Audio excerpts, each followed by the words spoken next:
Hello and welcome back to the True Crime Comedy Podcast, Murderess Podcast. I am your host, Sidney Smith, with my co-host, Jamie Kamaya. What up, Jay? How are you? How are you, buddy?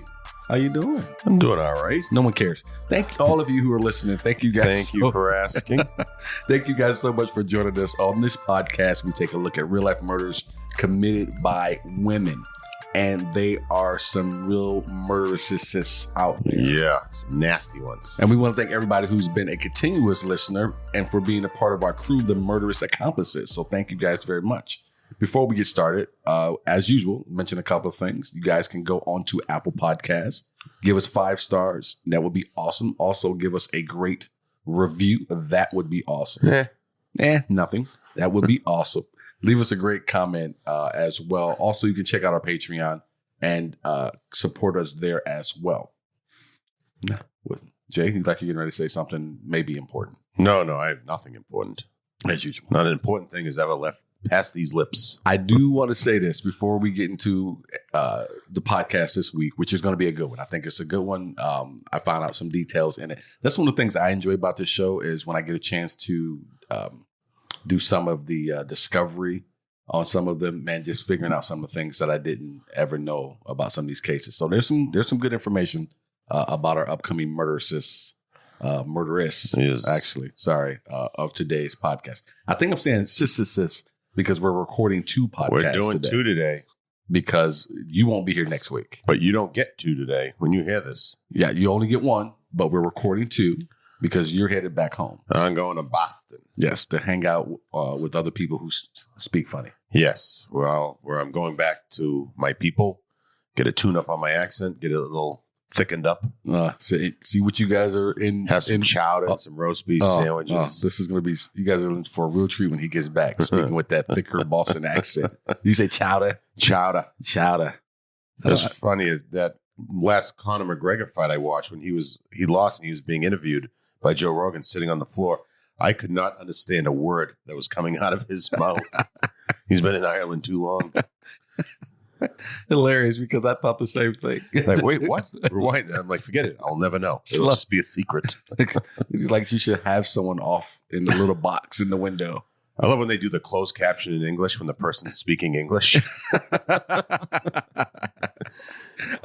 All right, I want to make sure I say this real quick, and we can get into your Boston trip a little bit if you want. But I have to give a shout out to my wife and I went out last week and we watched a couple of her friends, one she works with as well, Maria and Jill, and don't let me leave them out.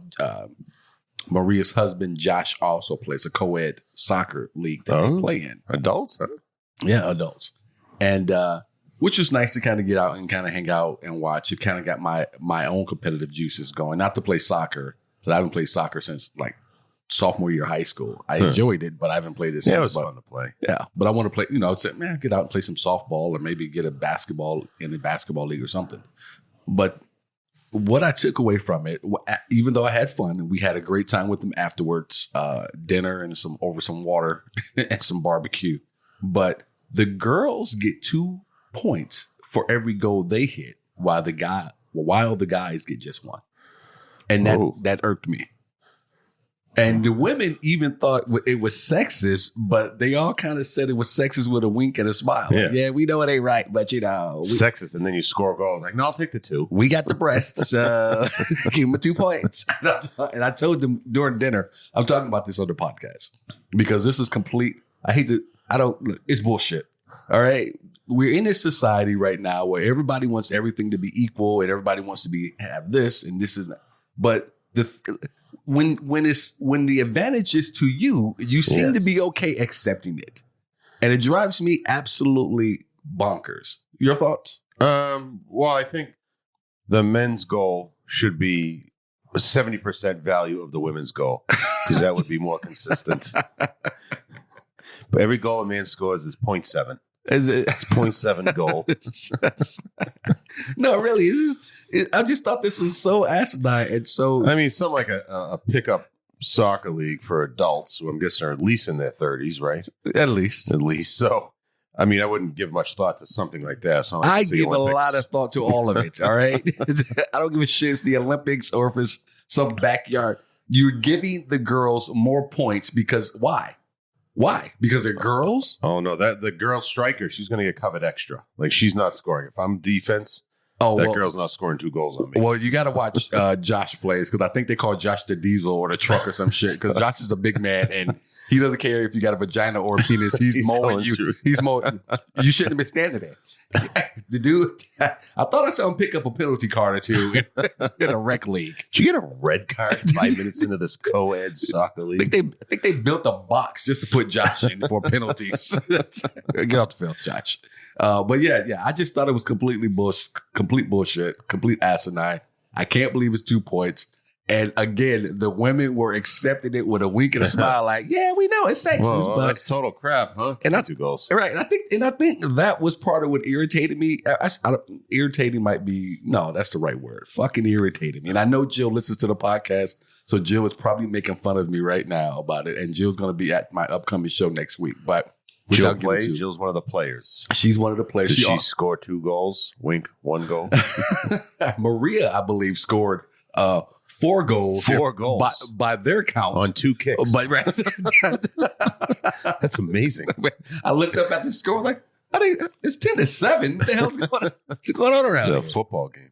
But Jill is actually one of my wife's coaches at the gym she goes to. She goes to work out, in which she enjoys a lot. So. Good people.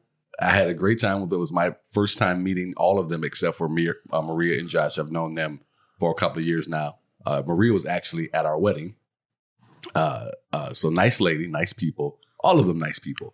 I just thought this rule in their co-ed soccer league was complete bullshit. And it just bothered me. Well, you can always not join if it's a problem. Right? Well, I'm not joining. I have nothing. I don't have to be a part of the league to be pissed off by the league, Jamie. 10 years of friendship. You think you know that? Oh, I know. You get angry easy. I'm not angry. I said irritated.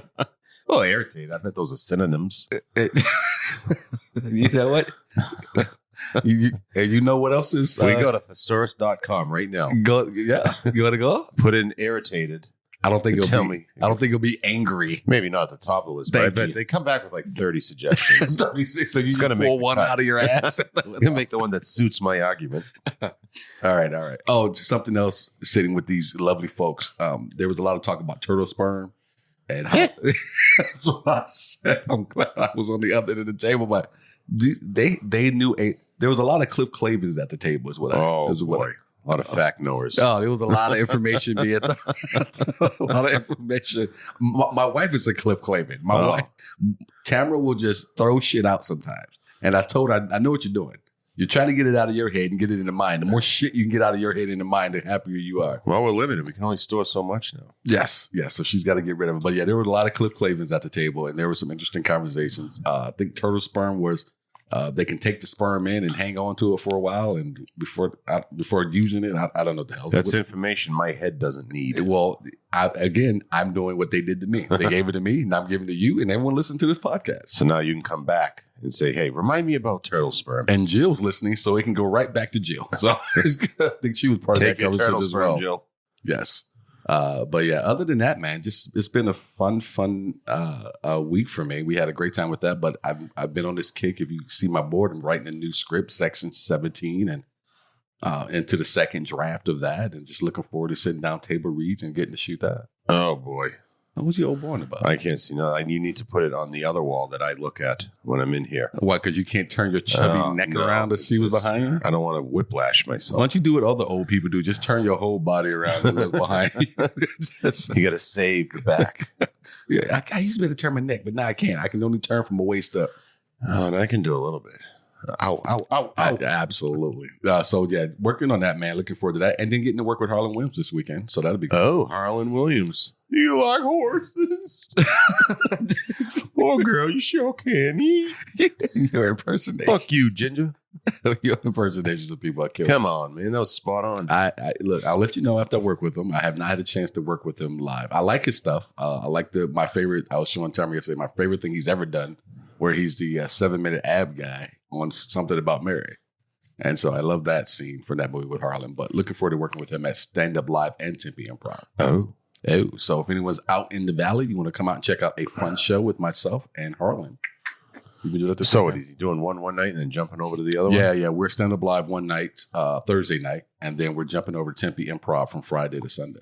Oh, 4 days. Yeah. So busy. So it'll be fun. And then my show, Sidney Smith show, is next week on Wednesday. Oh, I'll be in Boston for that. Yeah, I know. Otherwise, I totally would not be there. You don't say. You don't say. You are not allowed to come out of the house at all unless you're going to a Hispanic event. So, well, that's not true. I can just say, hey, they're selling tacos, and what's the corn thing? You show up for one of my things every 6 months or so. But I get it in there. Yeah, no, you don't get it in there. You come elote. If I tell them there's an elote guy. You know what? I say this. When you're younger and you don't have as much going on, especially when it comes to spouses or kids, depending on what you have going on in your life, or just significant others, because everyone doesn't want to be married. You can make it to more events for your friends, I think. I think it's easier. It's not a big a deal. You guys are normally doing the same thing that you normally always do, that you both or all enjoy doing. And I know that as we get in our advanced age, it gets tougher for all that stuff sometimes. Yeah, but then eventually you get to the age where you just do exactly what you want. You don't care anymore. Yeah, but I'm not there yet. But I know we are a long way. That's when you just start calling people names. You don't give a shit what you're calling. When I'm in my 60s. Yes. Yes. My mother is right there where she. This is what I'm saying. If you don't like it, she doesn't curse anymore, but she would tell you, I don't give a fuck. Is she coming to visit anytime soon? I need to try this mac and cheese you raved about. First that you would take on your deathbed. How do I bring up my mother? The first thing you think about is food. Because I remember you said that if your death row meal would be her mac and cheese. Yes, that's saying something. I'm interested. That would be one of the You've piqued my interest. Or you could have said, "How's your mom doing? I haven't seen her since the wedding." How's your mom doing? Still making that mac and cheese?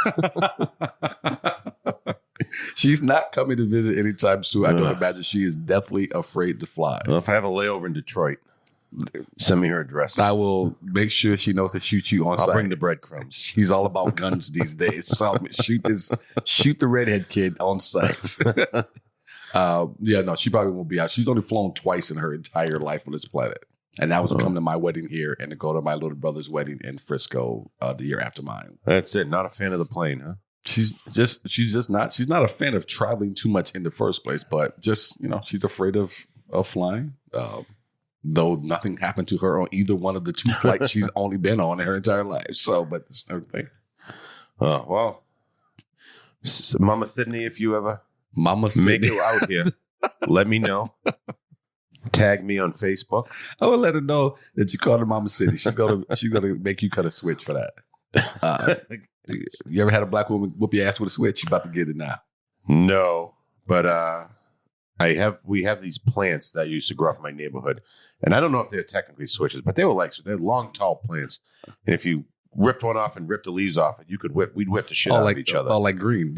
Were they green? Yeah, they branches? were green. Oh, yeah. I don't know what they call, but they were like a switch. I mean, they'll fuck you up. Yeah, they're pretty thick. We'd all come home with welts all over our bodies.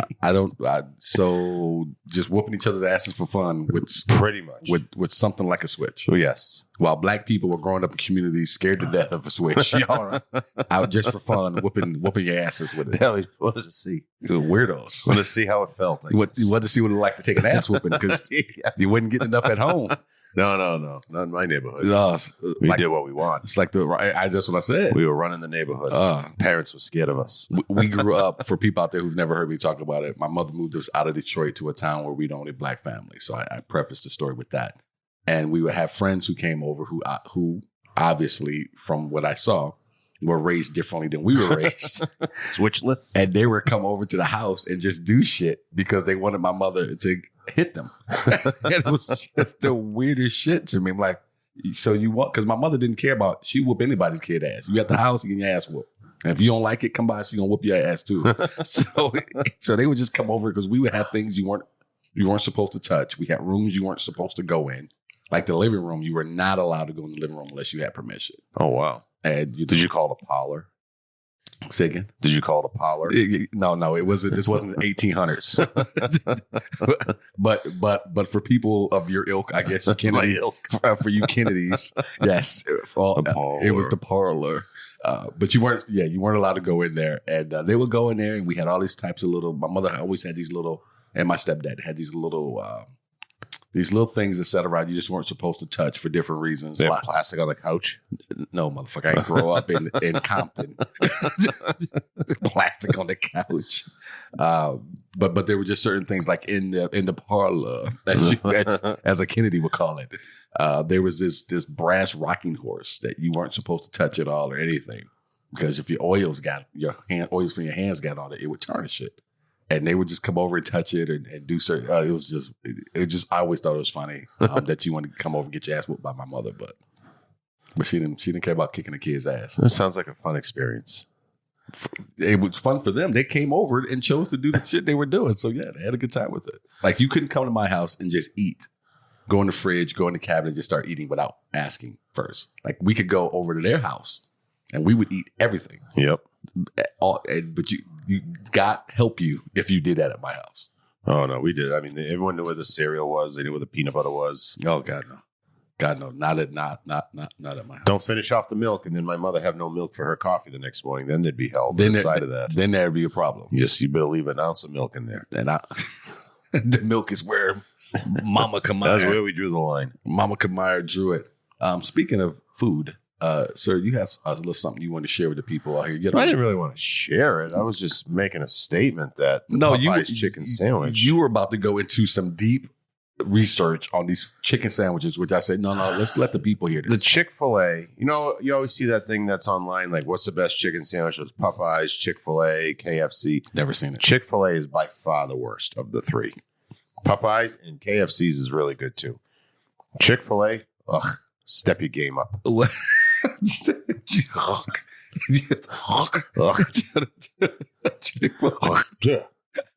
All right. So, I mean, I ate it. Don't get me wrong. I had that correct. So I wasn't even going to ask. I know that Pop-Tart tastes better. I know, right. He came right into my house, folks, and said, I said to him, I said, well, you won't need that Pop-Tart, will you? Oh, no, I gotta, what do you say? I gotta chase it. I gotta chase it with something.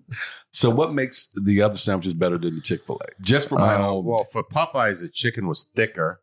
The bread was not soggy, and they put the sauce on it. Like the spicy chicken, it was like a spicy chicken flavor. But then they have this at Popeyes. They put this sauce on it, this like spicy mayo type of sauce. All right, and that's what does it. Okay, and then for the KFC chicken sandwich, very similar to Popeyes.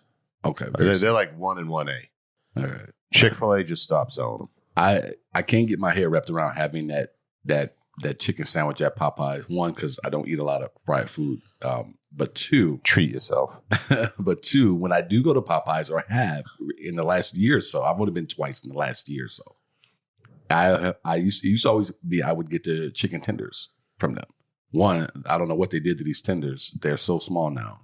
But two, there's always at least one in my box that's not cooked all the way. Oh, really? Yeah. And so I feel like if you can't get this right, I don't want to get a chicken sandwich. Go to Cane's for chicken fingers. That's not. Well, I do now, which is weird because there's no flavor at all on it. If you want to eat chicken that has absolutely no flavor at all, which is made for all of the world, Cane's is your chicken finger. You can get some mayo, dunk it in that. Some flavor it right up. Mayo? Mayonnaise? Yeah. Ugh. What else was there? What are you talking about? I want to make sure before I yuck. Mayo and fried chicken go great together. What? You're dipping chicken fingers into mayonnaise? Oh, you dip fries into mayonnaise? Ugh. That's what they do in Europe. Are you European? My ancestors are. Jesus, I never saw it until I was dating a girl from Denmark, and I was in Denmark. That is disgusting. Please, anyone you want mayo with your fries? Please go to murderesspodcast.com and let us know your thoughts on dipping chicken fingers into mayo. Not Miracle Whip. I've seen. I'd rather have it if I was going to dip it in anything like that. It would be Miracle Whip. Miracle Whip is disgusting. Mayonnaise is disgusting. It tastes like mayonnaise that's been sitting in the sun. That's what Miracle Whip is. I've seen. That's exactly how they make it. I've seen people dip chicken fingers in ketchup, hot sauce, barbecue sauce, honey mustard, but mayonnaise. You never had like a chicken cutlet sandwich? There's always mayo's like the first ingredient after the chicken. Well, I'm never going to Boston. This is what you got to do. Oh, well, have some Chinese food if you do go. That's great there too. When no one wants to hear me more about your disgusting mayonnaise recipes. You want to hear about my Uber experience? No, that's for Nanny Doss. Oh, but I have two. Oh, you have two? I have two experiences. Oh, I thought you only had one. No, I have two. Okay, let's go. So yesterday, I pick up a woman, and she's got 4 kids with her. I'm sorry, what's that now? A woman, she had 4 kids. What kind of car do you drive? Set the picture. A Camry. Okay. I have a Toyota Camry. So I pick up this woman. She's got 4 kids, and the oldest one's 8. So they just all pile in the back seat. She's like, "This is a problem." I said, "They're your kids. I don't care." Yeah, it's a problem. Yeah, well, go ahead. Try to put them in seatbelts if you can. If not, I don't really care. And so she's like, "I got to stop at my house to get a bank card." That came in the mail. But it's my boyfriend's house, and they had just broken up. I'm like, "Okay, no problem. I don't care. I'm not going in with you." I go, "Can I pull in the driveway?" She says, "Yes." So she tries to get in the house. She can't. She goes around the back. 2 minutes later, I see the front door open, but nobody comes out. About 2 minutes after that, my passenger and another woman come out brawling, full on fist fighting in front of my car. They fell onto my car. And I would say it was a 10-9 round in favor of the person who already lived there. And the kids were watching. Like, one of the kids stood up in my back seat and was like, "Mom is fighting." I go, "She sure is." And I'm calling 911. So, because the woman who was a passenger in my car, "Call the cops. She assaulted me." I'm like, "Yeah, well, you were fighting back. You're not as tough." So I called 911, and within 2 minutes, 3 cops were there. My passenger, she was bleeding in the mouth. There were wig bits everywhere, all over the driveway. Wig bits. I mean, I don't know. It was just like everything was a strew. And the other woman, she could box. I'll give her credit. She could box. And then she looks at me and goes, "Why'd you bring her here?" I'm like, "Because the app told me to." No, I'm an Uber driver here, lady. And then she shuts my door. I was in my car. The other woman had opened the door to tell me to call the cops. She shuts my door, slams it shut on me, goes, "Get her out of here." I go, "You got it." And so I just pulled out onto the street because I knew the cops were on their way. Like a New York taxi driver. Like, "You got it, man." They were brawling, though. I mean, I didn't know what. I've never seen anything like up close like that in this circumstance. Did she say her ex-boyfriend's house or boyfriend? It was a recent ex. But she said she talked like it was her house. So I don't know. But she was brawling with this woman. "I told you not to drive Uber." I'm like, I'm in the car like, jab, come on, work the jab. No. Women fight. They don't jab. They swing. It's all haymakers. You know, my favorite thing about this is I told you not to drive because for all intents and purposes, you really don't need to. But because you're a greedy bitch, I like to have extra things. Yeah, whatever. Extra mayonnaise. I feel like when I'm sitting around being stagnant, I could be earning more money. I know. And racking up miles on that new car you just got. Yeah, it's not new. It's older. Yeah, it was meant to rack miles. And now, and with 4 kids in the car, which I'm like, no, it's... Yeah, the 4 of them were now standing in the back seat. Does it Uber? 8, 6, and 2-year-old twins. Yeah, I don't think so. I think Uber has like another level of car you should have ordered. This is not it. You got an Uber Black or something. Yeah, but it has to be like a full size, I think, Cadillac, BMW 7 Series, Right. Right.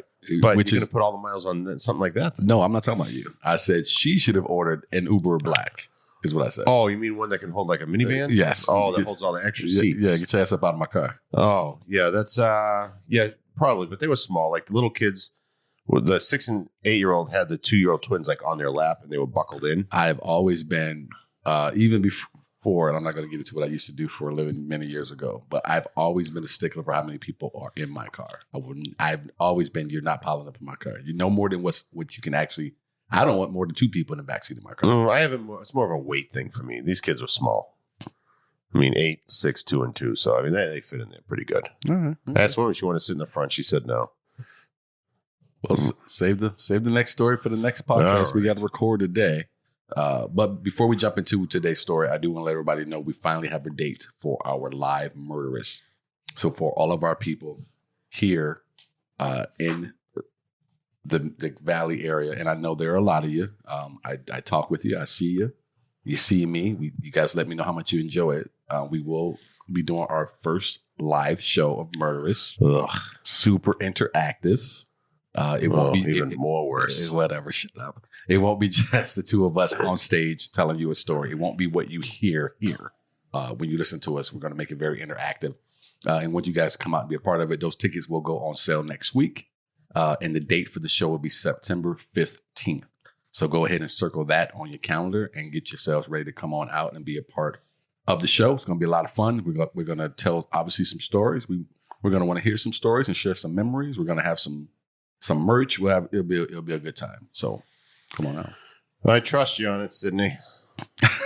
And don't let Jamie fool you. He loves it. So he doesn't get a chance to get on stage as much as he used to. So he loves it. So don't let him fool you. Yeah, nothing better than when audiences yelling shit out at you when you're on stage. What are you talking about? Well, he says it's going to be interactive, like you're encouraging crowd feedback. It's going to be interactive. Ugh. Hopefully they say something funnier than you. Oh, no. That's why I need it. Maybe. All right. So with all that said, thank you guys for joining us. We do appreciate it. Looking forward to seeing you guys on the 15th as well. This week's Murderess is by Murderess Accomplice recommendation, Andrea Yates. Uh-oh. This was a request, and we are here to please. Oh, yeah. So, okay, this is 911. So just stop talking. Let me break this down. You're a horrible. You gave me this printout. Just wait. Let me let the people know what we're getting ready to do. Okay. Before we break into the usual of what we do when it comes to telling the story, I thought it was kind of cool. I thought it was a little bit of an insight here, at least for me. We have a transcript of the call that Andrea Yates makes after she murders her children, and Jamie will play the 911 dispatcher, and I will be Andrea Yates. Now, where did this take place? Just so I can do the right accent for effect. We don't need an accent from you. We just need she in the South? Yes, but we don't need an accent. We just kind of need. This is where I shine. This is not where you shine. You barely get your accent correct. So after Andrea Yates systematically murdered her 5 children, she called police to report the crime. What's your name? Andrea Yates. What's the problem? I just need him to come. Is your husband there? No. Well, what's the problem? I need him to come. I need to know why we're coming, ma'am. Is he standing next to you? No. She? Pardon me? Are you having a disturbance? Are you ill or what? Yes, I'm ill. Do you need an ambulance? No, I need a police officer. Yes, send an ambulance. What's the problem? Hello? I just need a police officer.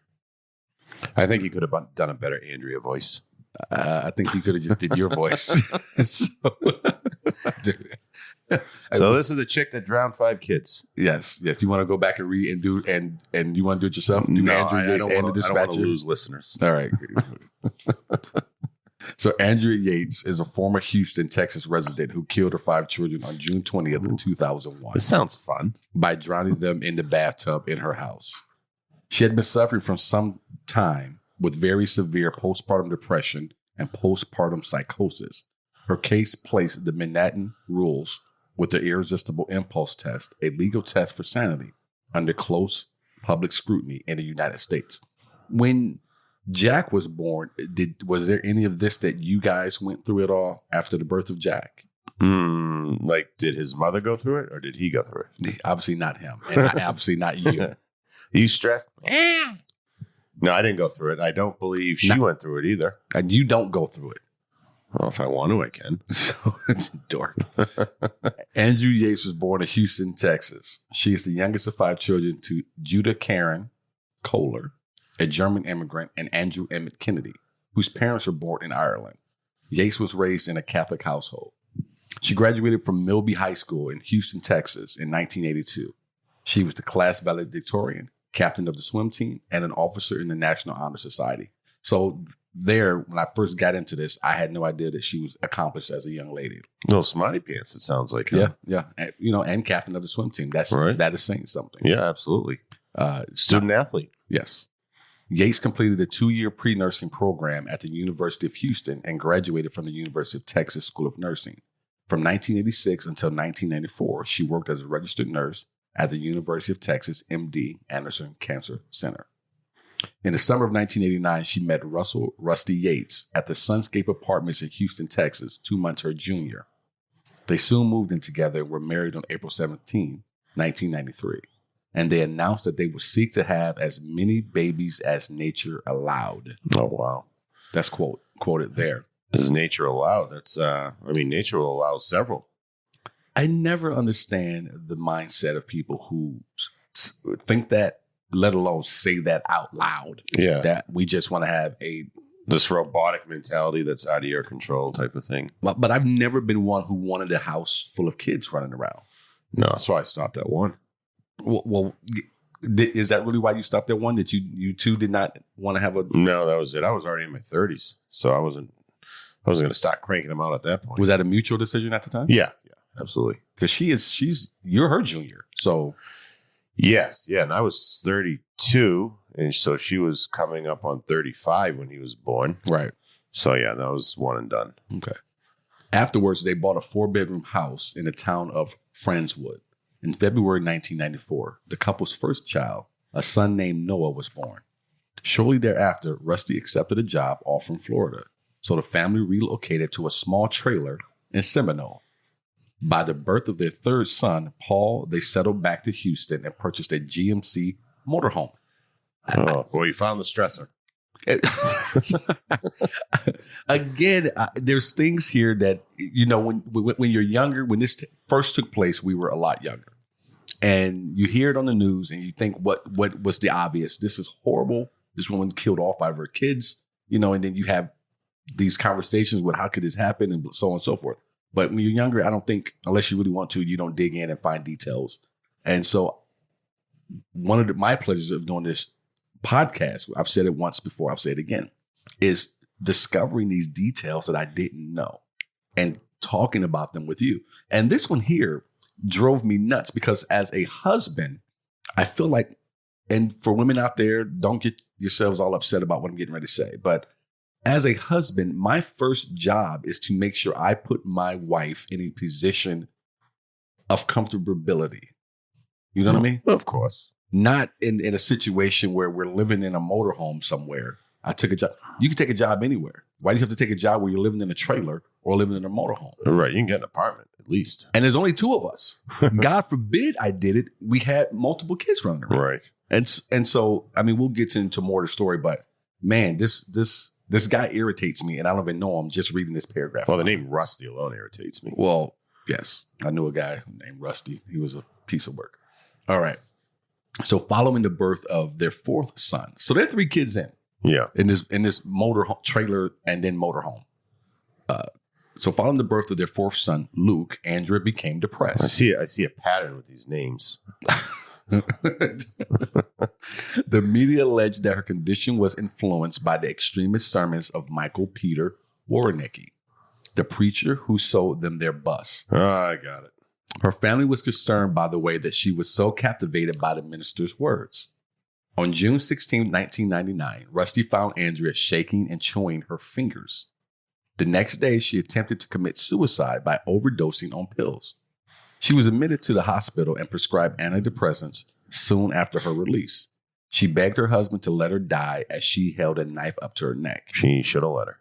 Once hospitalized, she was given a mixture of medications, including Haldol, an antipsychotic drug. Her condition improved immediately and she was prescribed it on her release. After that, Rusty moved the family into a small house for the sake of her health. Well, thank God. Good job, Rusty. Andrea appeared temporarily. Look at the no wheels. Andrea appeared temporarily to stabilize. In July 1999, she succumbed to a nervous breakdown, which culminated in 2 suicide attempts and 2 psychiatric hospitalizations that summer. She was diagnosed with postpartum psychosis. Her first psychiatrist, Dr. Eileen Starbranch, testified that she urged the couple not to have more children, as it would guarantee future psychotic depression. But we're not going to listen to doctors because we have a preacher. Yes, we're going to move beyond that. And they conceived their 5th and final child approximately 7 weeks after her discharge. So almost like, I'm going to show you, bitch. I'll show you. I'm going to take her straight home and get her pregnant. What's the opposite of what you want me to do? Right, because I'm going to do it. And I'm going to show you because I'm doing it. She'll be pregnant within 7 weeks. Say, what's the over-under? I bet there was an over-under of 2 months. He's like, we'll hit the under. 8. It'll be 8 weeks if they're feeling a little sluggish. But 7 weeks, I'm telling you, them swimmers are getting there. She stopped taking the Haldol in March of 2000 and gave birth to daughter Mary on November 30th of that year. I would have guessed that if it was a daughter, that would be the name. Why? Well, that's where biblical trend. Yes. She got all our names out of one book. instead of multiple books. No, one book. Yeah, well, you know, multiple books within a book. I was getting ready to say. I was just getting ready to correct you. I'm glad you got there. It's one hardcover. She seemed to be coping well until the death of her father on March 12, 2001. She then stopped taking medication, mutilated herself, and read the Bible feverishly. She also stopped feeding her youngest child, Mary. Yates became so incapacitated that she required immediate hospitalization. On April 1st, 2001, she came under the care of Dr. Mohammed Saeed. She was treated and released. On May 3rd, 2001, she degenerated back into a near catatonic state and drew a bath in the middle of the day. She would later confess to police that she had planned to drown the children that day, but had decided against doing it then. She was hospitalized the next day after a scheduled doctor visit. Her psychiatrist determined she was probably suicidal and had filled the tub to drown herself. How do you let this woman out? I was with all these instances. Thinking the same thing.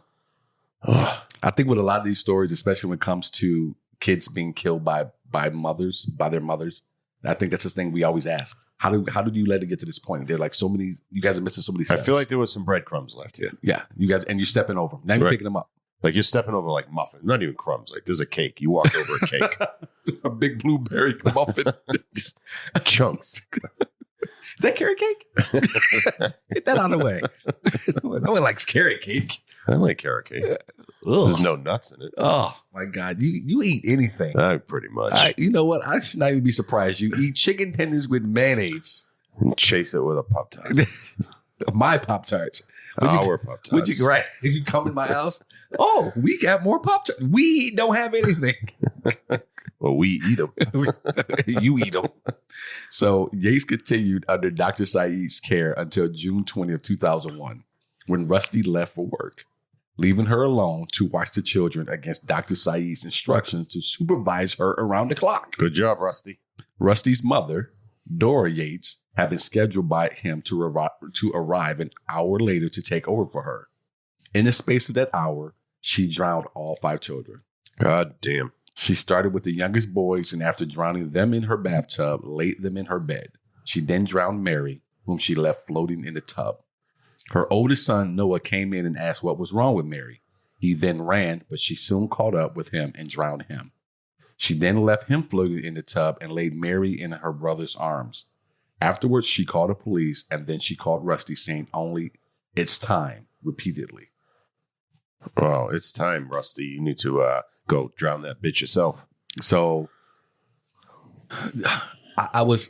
Rusty needs to drown himself. Yeah. Start with her, then himself.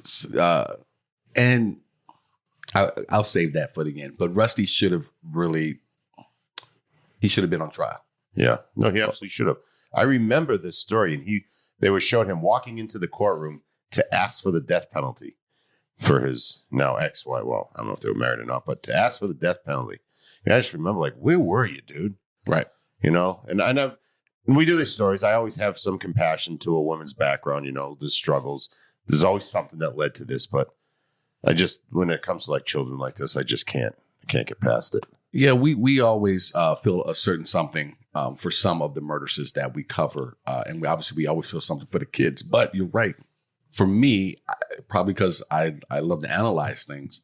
And you always complain because my stories sometimes are a little longer than yours.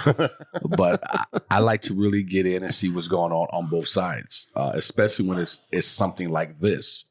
When it's something where, as you were saying before, these weren't even breadcrumbs. These were full-blown cakes that were being left that you guys are overstepping. That could have this story could have ended differently. It should have. This is 20 years later. We should be talking about these 5 kids growing up and, you know, living their lives had other things been taken into account. So we get into the trial from here.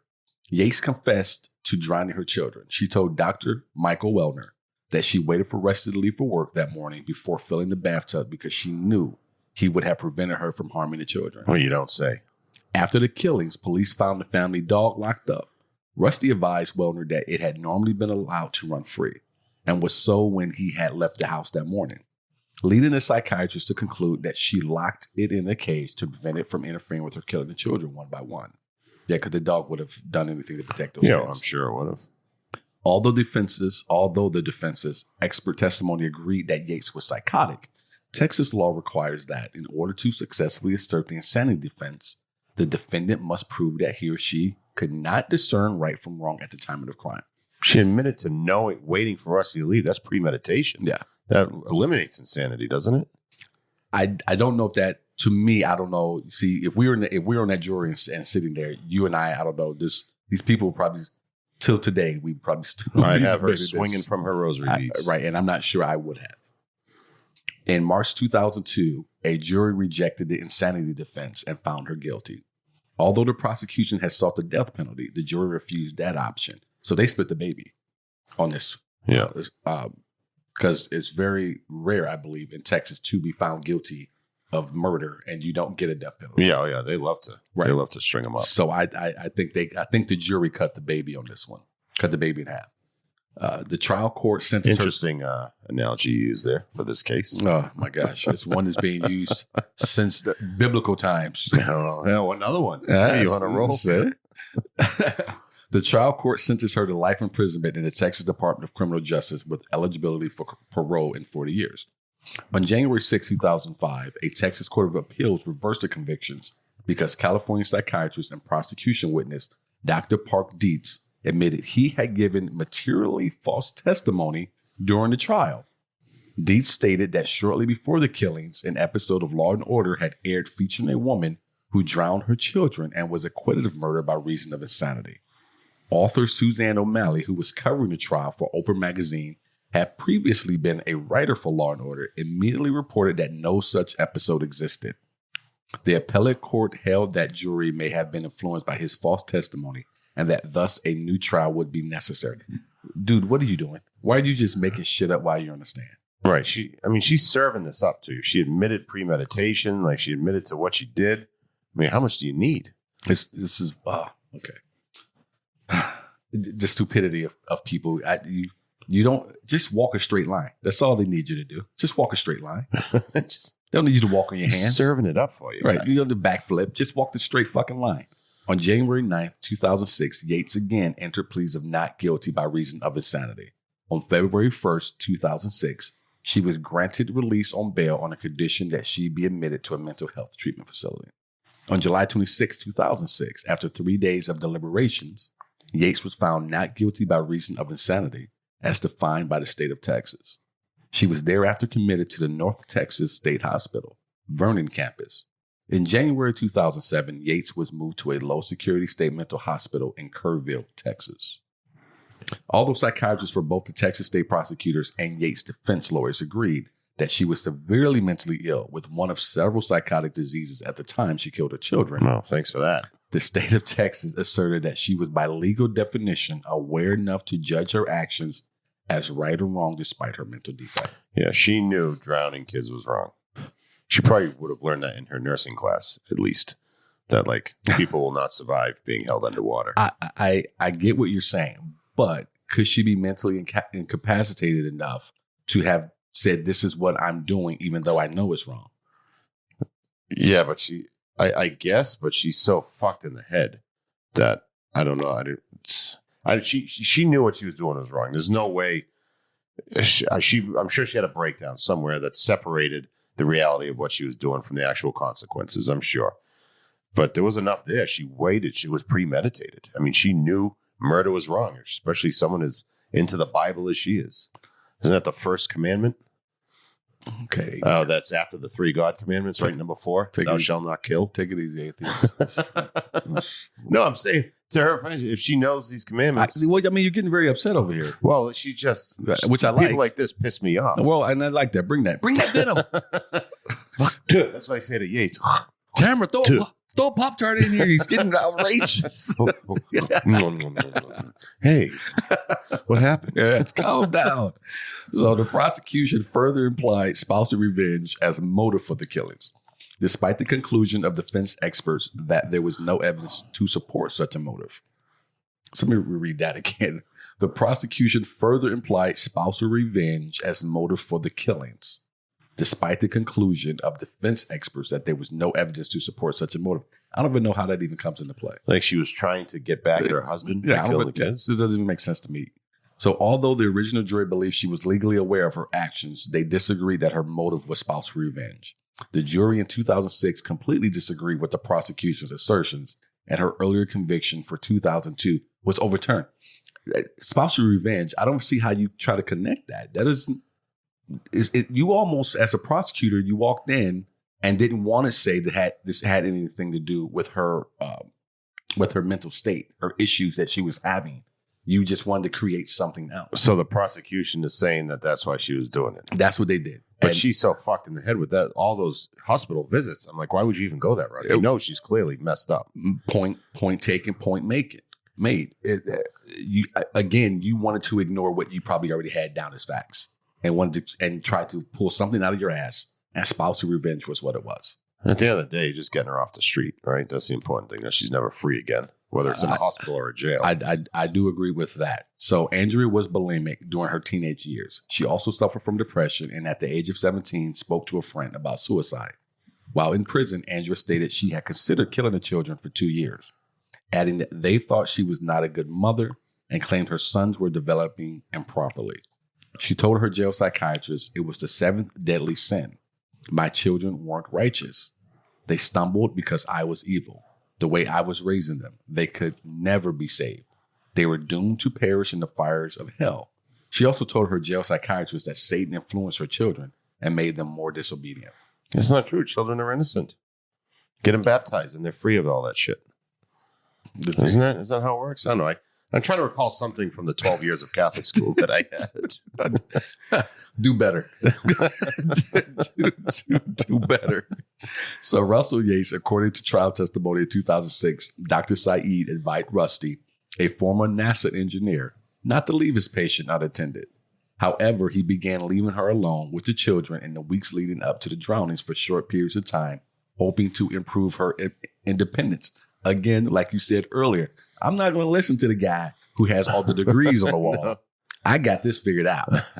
I got a preacher to tell me. Again, I'm going to do the exact opposite of what you told me to do. Oh, they should have known that. Had the doctor be like, listen, I think you should have 100 more kids. Right. You would have had none. Right. He would have sewed it shut. Leave her alone every day. You would have stayed home every day. Okay. All right. Again, this dude's an idiot. He should have been on trial along with her. He had announced at a family gathering the weekend before the drownings that he had decided to leave her home alone for an hour each morning and evening so that she would not become totally dependent on him and his mother for her maternal responsibilities. So he's outguessing the doctor again? Not just outguessing the doctor, but wanting to make sure that she is doing her wifely, motherly duties. That's probably what it was. In my opinion. Yeah, and that sounds very feasible. I'm not supposed to be doing this, nor is my mother. So you need to get up on your wifely and mom duties and maternal duties around here. Right, I realize you're fucked up with the sinks building up. That's why, right? Because we got to rock out another kid here eventually. So I need you to get back on your game. Her brother, Brian Kennedy, told Larry King on a broadcast on CNN's Larry King Live that Rusty expressed to him in 2001 while transporting her to Devereaux Treatment Facility that all depressed people needed was a swift kick in the pants to get them motivated. Oh, my God. Her mother, Judah Karen Kennedy, expressed shock when she heard of Rusty's plan while at the gathering with him, saying that she wasn't stable enough to care for the children. She noted that her daughter demonstrated she wasn't in her right mind when she nearly choked her still toothless infant daughter, Mary, by trying to feed her solid food. Ouch. I mean, you just get teeth around like 6 months, so that's way too young to be giving a kid solid food. Right. And this is what Andrea's mother is saying. She's not stable. She's trying to feed this child who doesn't have teeth solid food. And Rusty said, no. She needs to do an hour on her own. Swift kick in the pants is all she needs. Ugh. All depressed people. Oh, my God. So lazy people need a kick in the pants, not depressed people. I hesitate to even throw that word lazy around anymore. According to authors Susie Spencer and Suzanne O'Malley, who investigated her story in great detail, it was during a phone call Dr. Saeed made to Rusty during the breaking news of the killings that he first learned that she was not being supervised full time. So the doctor didn't even know. Andrea's first psychiatrist, Dr. Eileen Starbrand, says she was shocked to disbelief when the Yates expressed a desire to discontinue her medication so that she could become pregnant again during an office visit with them. And shouldn't the doctor report her at? Maybe there's nothing the doctor can do. I'm just spitballing here, but can you report them for that? Send them back to Bellevue, wherever they're supposed to go? Oh, I don't think she was supposed to be in a hospital at that point in time. I think she was supposed to have been on the meds, but I don't think you can make anyone take meds. And I'm going. But you can hospitalize them. For some people, you can. If you can have them declared incapacitated without their medication. Well, you know what? I'm not sure if that was even. We'll read further, but I'm not sure if that was even a possibility. If that was an option, she warned and counseled them against having more children, and noted in the medical record 2 days later, apparently patient and husband plan to have as many babies as nature will allow. This will surely guarantee future psychotic depression. So she noted that in the file at least. Well, that number is now 0. Nevertheless, she became pregnant with her 5th child, Mary, only 7 weeks after being discharged from Dr. Starbranch's care on January 12, 2000, despite Rusty's statements to the media that he was never told by psychiatrists that she was psychotic, nor that she could harm her children, and that he would have never had more children had he known otherwise. She revealed to her jail psychiatrist, Dr. Melissa Ferguson, that prior to their last child, she had told Rusty that she did not want to have sex because Dr. Starbranch has said she might hurt her children. Rusty, she said, simply asserted his procreative religious beliefs, complimented her as a good mother, and persuaded her that she could handle more children. Oh, a little sweet talking. Huh? So you know how to get to her. So again, his ass should have been sitting right next to her or on his own in another courtroom on trial as well, and lying through his teeth. And I'm hoping that every day that these kids come back to him and haunt him each day. Yeah, he sucks. Each day. Author Suzanne O'Malley highlighted Russell Yates' continuing sense of unreality regarding having more children. Quote, during the trial, he successfully maintained the position that Andrea would be found innocent. He had fantasies of having more children with her after she was successfully treated in a mental health facility and released on the proper medication. He worked his way through various fixes for their damaged lives, such as a surrogate, motherhood, and adoption, horrifying Andrea's family, attorneys, and Houston psychiatrists before giving in to reality, end quote. Rusty Yates contended that as a psychiatrist, Dr. Saeed was responsible for recognizing and properly treating his wife's psychosis, not a medically untrained person like himself. Wasn't my fault. No, it wasn't me. Though I ignored everything you told me to do. He also claimed that despite his urgings to check her medical records for prior treatment, Dr. Saeed had refused to continue her regimen of the antipsychotic Haldol, the treatment that had worked for her during her first breakdown in 1999. He added that she was too sick to be released from her last stay in the hospital in May 2001. He said he noticed the staff lower their heads as if in shame and embarrassment, turned away without saying a word. The hospital had no other choice due to the 10-day psychiatric hospitalization insurance constraints of their provider, Blue Cross Blue Shield, subcontracted by Magellan Health Services. Yeah, fuck Blue Cross Blue Shield and all their insurances. So, I mean... Imagine kicking a psychotic person out because they're not paying. Well, I can, because people get kicked out of the hospital every day. It's because of insurance, the rules. Greatest country in the world that can't take care of people. Which is a great conversation for us to have on another day. But with this, I still go back to Rusty wanting to put the blame on other people. Oh, yeah. He's a neurotic. What is it called? Narcissist. I mean, you're quoted as saying you wanted to have more babies with this woman. Everybody heard it. You gave the plane out to the family that you were going to leave her alone for an hour in the morning, in the evening, every day. So she, she's already reported it to her prison psychiatrist, even though you say you were never told. Right. So it's everybody's fault except for yours. Antidepressant and homicidal ideation. Rusty and her birth family came to believe that a combination of antidepressants improperly prescribed by Dr. Saeed in the days before the tragedy was responsible for Andrea's violent psychotic behavior. According to Dr. Maura Dolan, executive director of Medical Accountability Network, homicidal ideation was added to the warning label of the antidepressant drug Effexor as a rare adverse event in 2005. What a fun fact. Yates, she said, had been taking 450 milligrams, twice the recommended maximum dose, for a month before killing her children. Dr. Dolan reviews Yates' medical record at the request of Rusty. So that's a no. No is a fun fact. No, go ahead. I took Effexor for anxiety. Apparently, like anxiety and depression, a lot of the medications are the same. I took Effexor. It was like 75 milligrams a day, though. And it was almost impossible to get off of, trying to wean off that shit. Like going down, got to the point where I was taking one capsule and breaking it open and like taking some of the sprinkles just to kind of wean off that shit because it just made your head so cloudy and foggy. It was a weird thing. Like I wasn't depressed, but I guess those medications go in the same. So when you say Effexor, I was like, oh, no shit. Well, I will say this. You should have told me that before I let you in the house. Well, that was a long time. I was in my 20s. Yeah, take this pad. I'm going to know all your history here from meds, illegal and illegal that you are. The illegal list is probably more interesting. That you've taken and maybe presently on this list. Yeah, I'm going to go back to this, or we can go back to this again. And thank you for sharing. A lot of people wouldn't have shared that. So thank you for sharing with me and with the audience about your experiences with Effexor. But if you're taking 75 milligrams, and she's taking 450 milligrams. Yeah, I can't even imagine what that was doing to her.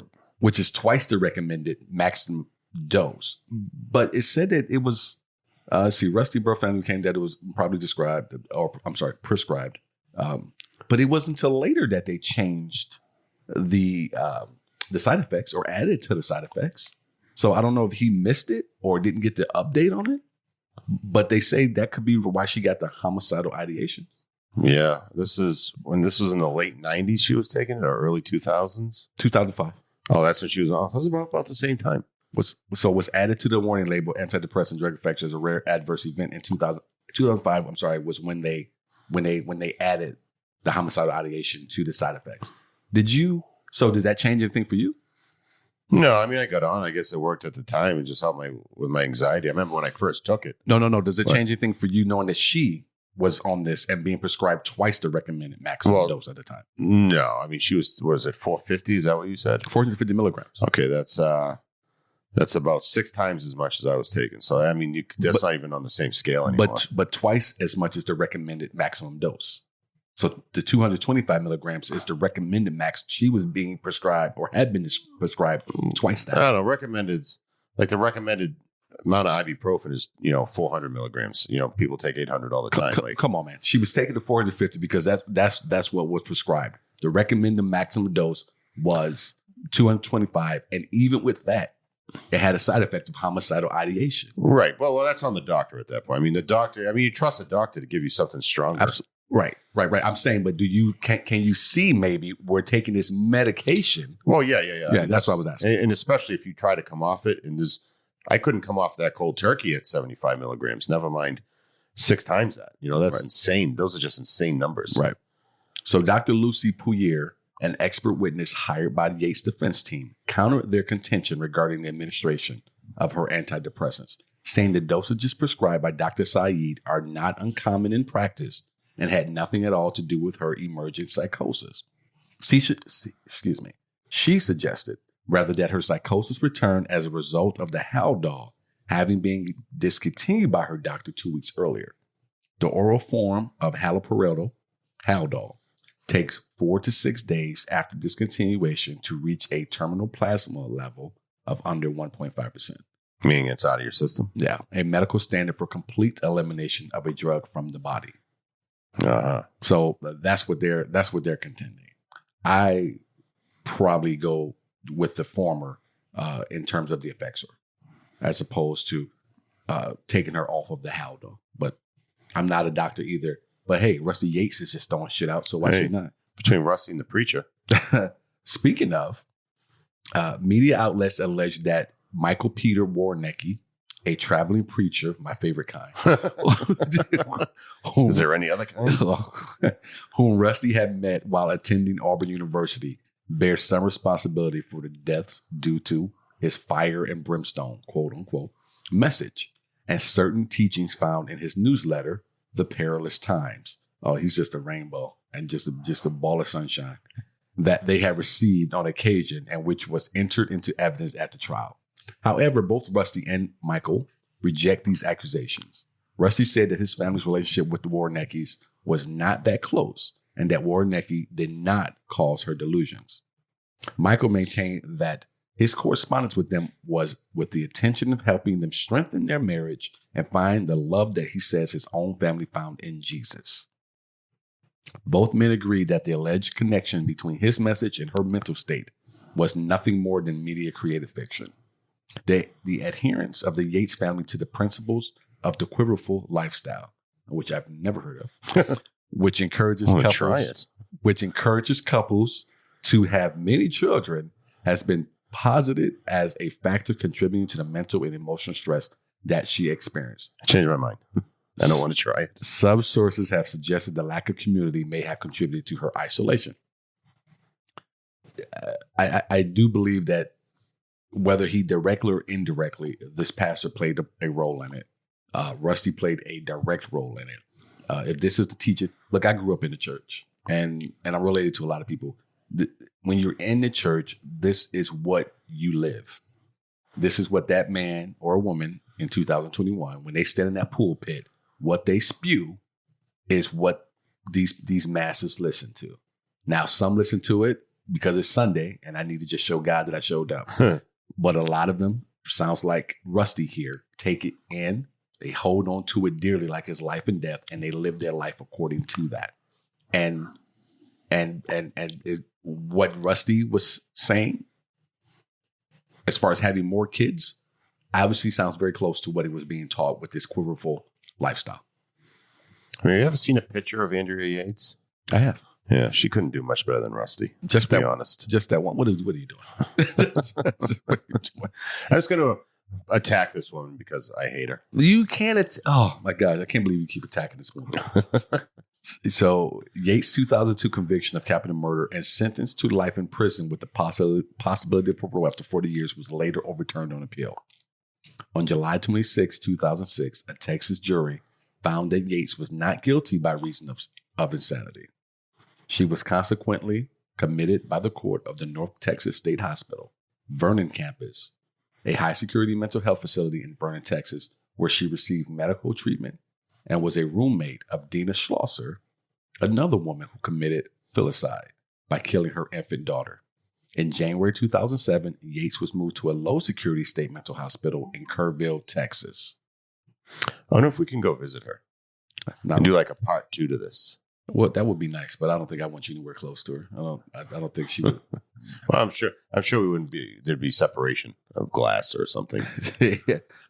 Interesting note: the ABC TV show Desperate Housewives was partly inspired by the Yates drownings, according to creator Mark Cherry. Oh, is that where you get that inspiration from? Yeah, man. According to Mark Cherry, and I believe Mark Cherry is also the creator of a show on CBS, which is very interesting. And we're not here to plug CBS shows or plug Mark Cherry, but Why Women Kill. Okay, that will make more sense. That's Desperate Housewives. Yeah. I mean, I watched it once and I wanted to drown myself, so maybe. You're terrible. So I think I know what you're already going to say, but for our quick wrap up, thoughts on the story? Yeah, fuck this bitch. That's it. Huh? It's my medical diagnosis is no. Right. I don't know. I like I said, I always have some compassion for what women go through that drives them to this, but it's so hard when it's the kids, you know, and the especially at that age, your own kids. It's just like, I know you're sick. I just don't care. Yeah, you know, she could be put down, and that wouldn't bother me in the slightest. It would bother me in the slightest because I don't think she was alone in this. I think Rusty, if you want to do it, then fine, they can hold hands. She can sit in his lap in the electric chair if that's where you want to go about this. Wet both their foreheads. Yes. I think everybody who listens to this show knows that I don't have a lot of heartfelt feelings for murderers. But in cases like this, where there's a lot of different circumstances at play, and like we said before, when it looks like those people who should be helping you and watching over you are not picking up the carrot cake that's right before them, not crumbs, the actual cake, it makes it hard for me just to lay all the weight on this woman, even today. And before I read this, before I did any deep dive, if you will, I would have been with you. But I didn't know everything about the Rusty situation. I definitely didn't know anything about this pastor.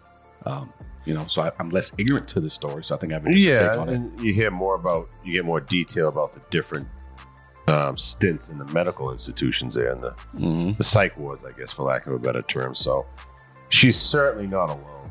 But And like when you can do that to your own kids, it's just like I don't think you deserve to breathe the same air as everybody else. I think when you can do that to your own kids, I think there should be an extra look taken at certain things.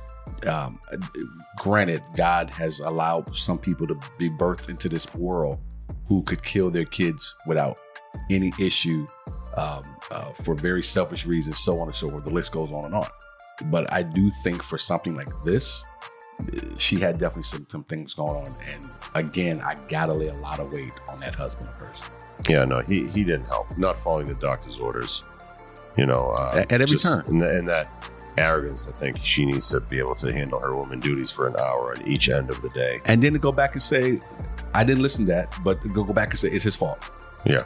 So I real problem with Rusty. I don't know where he is, but hopefully those children are Fuck you, Rusty. are coming for him every night when he goes to sleep. And that stupid name. I'm Sidney Smith. I'm Jamie Kamaya. From Sidney Smith Creative, this has been Murderous Podcast. If you like our show, be sure to tell your friends and family, subscribe on Apple Podcasts, Spotify, Stitcher, or wherever you are listening now. Leave that 5-star rating and review on Apple Podcasts as well. Remember, you can also support the show and receive bonus content by joining our fan club by going to patreon.com/Murderous Podcast. Don't forget, guys, our first live show is coming to the Valley September 15th through CB Live. September 15th. Tickets will go on sale next week. About the story you just heard, we sourced it from murderpedia.org, wikipedia.org. Remember, be aware of your surroundings, and we'll see you next week. See ya.